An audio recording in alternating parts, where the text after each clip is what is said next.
শ্রেষ্ঠ কিতাব কি? কোরআনুল কারীম। আল্লাহর শুকর যে দোনোটা আমরা পেয়েছি, দোনোটা। কিন্তু আবার কপাল খারাপ যে চিনি না, নবীরেও চিনি না, কোরআনও চিনি না। অনেক মুসলমানের ঘরে কোরআন আছে কিন্তু একবারও খুইলা দেখে না ভেতরটা কেমন। পড়বে তো দূরের কথা। আল্লাহ তাআলা কোরআন দিলেন, রহমতের নবী চলে গেছেন, কিয়ামত পর্যন্ত আমাদের সামনে কোরআন আছে। রহমতের নবী বিদায় বেলা বলে গেলেন, দুই জিনিস রেখে দিলাম, ধরে রাখলে ঈমানও যাবে না, সম্মানও যাবে না। ক্বালা রাসূলুল্লাহ সাল্লাল্লাহু আলাইহি ওয়া আলিহি ওয়া সাল্লাম, তারাকতু ফীকুম আমরাইন লান তাদিল্লু মা তামাসসাকতুম বিহিমা কিতাবাল্লাহি ওয়া সুন্নাত রাসূলি। দুই জিনিসের এক হলো আল্লাহর নবীর সুন্নাত, আর একটা হলো আল্লাহর দেওয়া কিতাব কোরআনুল কারীম। ১৫০০ বছর পর এখনো যাদের কাছে নবীর আদর্শ আছে আর কোরআন আছে, এরা এখনো শান্তিতেও আছে, সম্মানেও আছে, এখনো আছে। নাই? সম্মান দেয়ার মালিককে। চেয়ারম্যান সাহেবের চেয়ারের মেয়াদ শেষ, এমপি সাহেবের মেয়াদ শেষ, মন্ত্রীর মেয়াদ শেষ, এসপিডিসির মেয়াদ শেষ, কিন্তু কোরআনওয়ালা আলেম ওলামা যারা, এদের চেয়ারের কোনো মেয়াদই নাই। আবার শেষ কিসের? এই সম্মানকে দিছেন। টাকা দিয়া সম্মান কিনলে একবার ফুলের মালা, ফাইনালে জুতার মালা। আর আমার আল্লাহর দেওয়া সম্মান যদি কেউ নেয়, এরা দুনিয়ায়ও বাদশাহ, পরকালেও বাদশাহ। আল্লাহ তাআলা বলেন, দুনিয়াতে মানুষ তোমার জীবনটা সুন্দরভাবে পরিচালনার জন্য দুই ব্যবস্থা দিলাম। এক হলো ব্যক্তি আর কিতাব। ব্যক্তির মধ্যে শ্রেষ্ঠ রহমাতুল লিল আলামিন, কিতাবের মধ্যে শ্রেষ্ঠ কোরআনুল কারীম। এজন্য রহমতের নবী বলেন, আমার সুন্নাতের আদর্শ আর কোরআন, এই দুইটারে যদি আঁকড়ায় ধরো, ঈমানও যাবে না, সম্মানও যাবে না। এবার আল্লাহ তাআলা বলেন, আমি যে কেমন কোরআন দিলাম শুনো। রহমতের নবী 40 বছর পর্যন্ত কোনদিন কাউকে কালেমার দাওয়াত দেন না, নামাজের কথা বলেন না, রোজার কথা বলেন না। যখন আল্লাহ কোরআন নাজিল করেছেন, রহমতের নবী দাওয়াত শুরু করে দিলেন, এক আল্লাহর ইবাদত করো, আল্লাহর ইবাদত করো। মানুষের বুঝায় শিরিক ছাড়ো, তাওহীদের বাণী নবী পৌঁছাইলেন। কিছুদিন পরে নবী আবার বলেন, রহমানের ইবাদত করো। মুশরিকরা তো হুদা প্রশ্ন করে আটকায়। কিছু বেয়াদব আছে, নিজে নামাজ নাই, রোজা নাই, চেহারাটা ভাল্লুকের মতো, চুলগুলো উল্লুকের মতো, শুধু হুজুরগো আটকানের জন্য বয়া থাকে। ইমাম সাহেবের জিগায়, হুজুর নামাজ এক ওয়াক্ত পড়ে না, হুজুরের টেস্ট করে। মুসা নবীর মায়ের নামটা কন্ত, ইমাম সাহেব কয় এটা কাইল কম দেখে লই। ওই বেদবে চায়ের দোকানে গিয়ে খায়, কি ইমাম রাখছো, কিচ্ছু জানে না। এরকম বেয়াদব আছে না নাই? লিকুল্লি শাইইন যিনাতুন ফিল ওয়ারা ওয়া যিনাতুল মারই তামামুল আদাবি। আজ খোদা খাহিমে তৌফিকে আদব, বেআদব মাহরুমে গাশত আজ ফজলেরা। মুশরিকরা কয়, আব্দুল্লাহর ছেলে মুহাম্মদ, এতদিন তুমি বয়ান করলা এক আল্লাহর ইবাদত করব, এখন আবার রহমানের ইবাদত করব। তাহলে আল্লাহ কি দুইজন? একজন হলেন আল্লাহ আর একজন হলেন রহমান। কয় না না না, একজনই। তখন প্রশ্ন করলো, মানির রহমান? রহমানকে জবাব দাও। এবার রহমতের নবীকে আমার আল্লাহ রহমানের জবাব দিয়া বলেন, আর রহমান আল্লামাল কুরআন খালাকাল ইনসান আল্লামাহুল বায়ান। রহমান হলেন তিনি, কোরআন শিক্ষা দিলেন যিনি। রহমান হলেন তিনি, মানুষ সৃষ্টি করলেন যিনি। এই শুধু একটা পয়েন্ট বুঝার জন্য কথা বলে দোয়া করে চলে যাব। খুব খেয়াল করবেন, আল্লাহ কি বললেন? রহমান হলেন তিনি, কোরআন শিক্ষা দিলেন যিনি, রহমান হলেন তিনি, মানুষ সৃষ্টি করলেন যিনি। কথাটা আল্লাহর কথা তো ঠিক, তবে বুঝার ক্ষেত্রে মনে হয় আল্লাহ উল্টা বলে ফেলেছেন। কি? আমরা তো আগে সৃষ্টি হয়েছি, তারপরে বড় হইয়া মাদ্রাসায় গিয়ে লেখাপড়া করে কোরআন শিখছি। আল্লাহ কয় না না না, আমি আল্লাহ আগে মানুষ সৃষ্টি করি নাই, আগে কোরআন শিখাইছি, তারপরে মানুষ বানাইছি। আর রহমান আল্লামাল কুরআন খালাকাল ইনসান, আমি আগে কোরআন শিখাইছি, তারপরে মানুষ বানাইছি। আমি আগে মানুষ বানাইয়া তারপরে কোরআন শিখাইছি, ব্যাপারটা এমন না। ও আল্লাহ, আপনি উল্টা বললেন কেন? আমরা তো কোরআন শিখে জন্ম নেই নাই, বরং দুনিয়াতে আইসা বড় হওয়ার পরে লেখাপড়া শিখছি, কোরআন শিখছি। আল্লাহ আপনি উল্টা বললেন কেন? মুফাসসিরিনে কেরাম তার জবাব লিখেন, ফি'লুল হাকিম লা ইয়াখলু আনিল হিকমা, হাকিমের কোনো কথা কাজ হিকমত থেকে খালি না। আমার বুঝার মেমোরি বড় দুর্বল। মেমোরি কি দুর্বল? বুঝেননি? মেমোরি বুঝেন না? মেমোরির সাইজ কিন্তু এক, ডিজাইনও কিন্তু এক, নাকি? ভিতরের কারবার এক নি, একই ডিজাইনের মেমোরি, কোনোটার 4GB, কোনোটা 8GB, কোনোটা 32, সবগুলোর ডিজাইন এক, কালার এক, ভেতরের কারবার এক নি। হ্যাঁ, এখন 1GB ওয়ালায় যদি কয় 4GB-তে যা আছে ঢুকা, এটা সম্ভব না। সম্ভব, চেষ্টা কর। চেষ্টা করতে গিয়ে পিসি হ্যাং, মনিটর হ্যাং, ওর মাথাও হ্যাং। দুনিয়াতে যত মাথা দিছে সব মেমোরির মতো ডিজাইন এক, কালার এক। নাকি আপনাদের নাক পিছনে? ছবি তো এক, এই মাথাটা মেমোরি, কিন্তু ভেতরের জিবি কিন্তু এক না। হাফিজুর রহমানের মাথার জিবি আর আপনার মেমোরির জিবি এক না।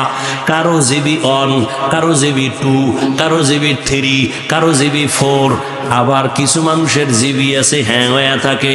এই জেডির জিবি হ্যাং হয়, এই বেয়াদব গুলাই আলে মেরে গালি দেয়। কেন? জিবি কি হয়ে গেছে? হ্যাং হয়ে গেছে। আল্লাহ হেদায়াত দান করুন। আর জোরে বলেন, ইলমেরা এজাজু করদান বেহিসাব, খলকেরা দাদান জওয়াবে বা সওয়াব, হক না দারদ দোস্তে খলকা জারেরা, নিস্তে ই খসলত একে দিনদারে। আল্লাহ তাআলা বললেন, আমি মানুষ আগে বানাই না, আগে কোরআন শিখাইছি, তারপরে মানুষ বানাইলাম। ভালো করে বুঝো, ভালো করে বুঝো। আল্লাহ মানুষকে বুঝের ক্ষমতা দিছেন, পশুকে দেন নাই। মাথা খাটাইয়া বুঝো। আল্লাহ যে বললেন আমি মানুষ বানাইছি কোরআন শিখাইয়া, কোরআন না শিখাইয়া মানুষ বানাই নাই, এর জবাব শুনেন। আসলে আল্লাহ কি বুঝাইতে চাইলেন? আল্লাহ বুঝাইতে চাইলেন দুনিয়াতে যত মানুষ সব এক না, আল্লাহর কাছে সব মানুষের দাম নাই। বলে কোন মানুষের দাম? বলে মানুষ হলো 3 প্রকার। কয় প্রকার? একদল জন্মগত মানুষ, আর একদল বংশগত মানুষ, আর একদল হলো গুণগত মানুষ। আদম নবীর বংশে জন্ম, বংশগত মানুষ। আমার আব্বার ঔরসে আমি জন্ম নিলাম, আমার আব্বা জন্মগত বাবা, আমি তার জন্মসূত্রে সন্তান। আল্লাহর কাছে বংশগত মানুষের দাম নাই, আল্লাহর কাছে জন্মগত মানুষের কোনো দাম নাই। আল্লাহর কাছে একমাত্র গুণের মানুষের বড় দাম। কোন মানুষের দাম? গুণের মানুষ। এবার বুঝার চেষ্টা করি গুণের মানুষ কাকে বলে। ভালো করে খেয়াল করেন, যেই জিনিসটা বানানেওয়ালা যে কোনো কাজের জন্য বানায়, বানানেওয়ালা কোনো জিনিস যদি বানায় এমনি না কাজের জন্য, ভালো করে মনে রাখবেন, যেই বস্তুটা যেই কাজের জন্য বানানেওয়ালা বানায়, ওই কাজ হলো ওই বস্তুর গুণ। ওই কাজ হলো ওই বস্তুর। যেমন এই যে আমি মাউথ সামনে নিয়ে কথা বলতেছি, আমার কথা মেশিনে টেনে হর্ন ইউনিট বের করে দিচ্ছে। বানানেওয়ালা যখন মাউথ বানাইলো, মেশিন বানাইলো, উদ্দেশ্য কি? আওয়াজকে দূরে সরায় দিবে, আওয়াজ দিয়ে দিবে। যে কথাটা এখানে বলতেছি এটা অনেক দূরে সরায় দিবে। তাহলে মাইক বানানেওয়ালা বানাইছে আওয়াজ দেওয়ার জন্য, তাহলে আওয়াজ দেওয়া মাইকের গুণ। বাতিওয়ালা বাতি বানাইছে কেন?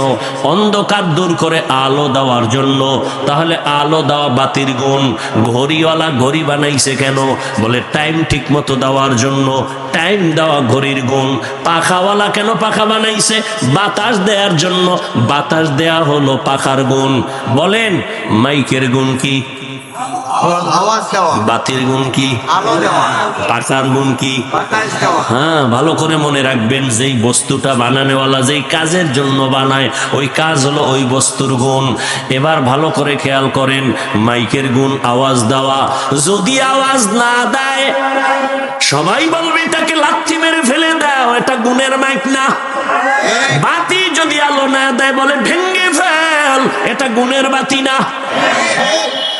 এবার ভালো করে বুঝেন, মাইকওয়ালা মাইক বানাইছে আওয়াজ দেওয়ার জন্য, বাতিওয়ালা বাতি বানাইছে আলো দেওয়ার জন্য।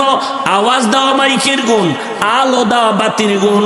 এবার বলেন, ভালো করে বলেন, মানুষ আল্লাহ কেন বানাইছেন? মা খালাকুতুল জিন্না ওয়াল ইনসা ইল্লা লিয়াবুদুন।